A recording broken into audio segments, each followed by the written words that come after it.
چوہدری صاحب ایک اور چیز وہ بھی امپورٹنٹ ہے، اور وہ ہے جسٹس قاضی فائز عیسیٰ صاحب کے کیس میں حکومت نے تحریری جواب داخل کروایا ہے۔ تحریری آرگومنٹس جو کہے گئے تھے اس میں یہ کہا گیا ہے جناب جسٹس قاضی فائز عیسیٰ نے سیاق و سباق سے ہٹ کر حقائق پیش کیے، درخواست کو مثالی جرمانے کے ساتھ مسترد کیا جائے، اور برطانیہ میں غیر منقولہ جائیدادیں پبلک ڈومین میں آتی ہیں، کیونکہ وہاں پہ کافی اس پہ بحث ہوئی کہ جناب یہ جاسوسی کی گئی، تو اس تحریری جواب میں یہ کہا گیا ہے کہ کسی کی جائیداد کا پتہ لگانا، اور اگر پتہ چل جائے کہ فلاں پراپرٹی ہے اور اس کا پتہ لگایا جانا جاسوسی کے زمرے میں نہیں آتا، بلکہ جاسوسی کے زمرے میں آتی ہے کسی کی صحت کا سراغ لگایا جائے، کسی کے گھر کے اندر یا کسی کے دفتر کے اندر کوئی جاسوسی آلات وغیرہ لگا دیے جائیں، اس نوعیت کی چیزیں آتی ہیں۔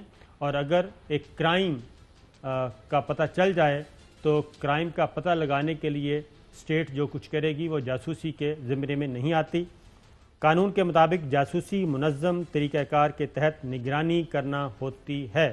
درخواست گزار اہل خانہ یعنی کہ جسٹس قاضی فائز عیسیٰ نے لندن کی جائیدادوں کی ملکیت خود تسلیم کی، ریفرنس شوکاز نوٹس کو بدنیتی کی بنیاد پر خارج نہیں کیا جا سکتا۔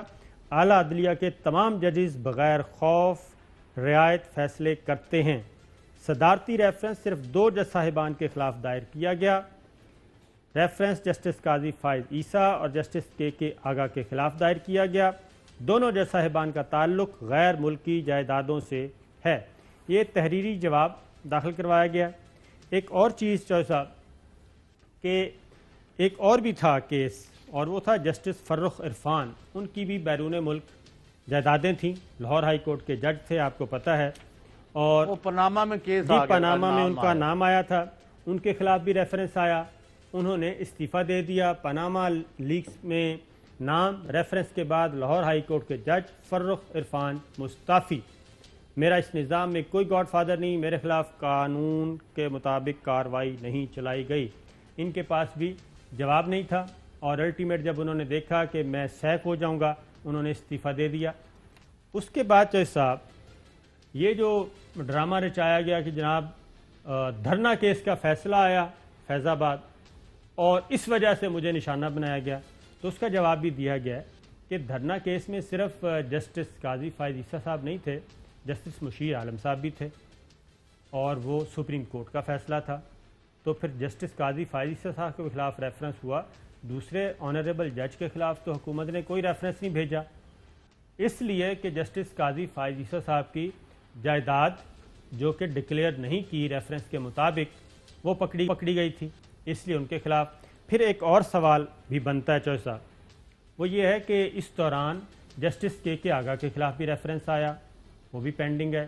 پھر جسٹس مظہر علی اکبر نقوی صاحب کے خلاف آیا، وہ ڈسپوز آف ہو گیا کیونکہ وہ بنتا نہیں تھا۔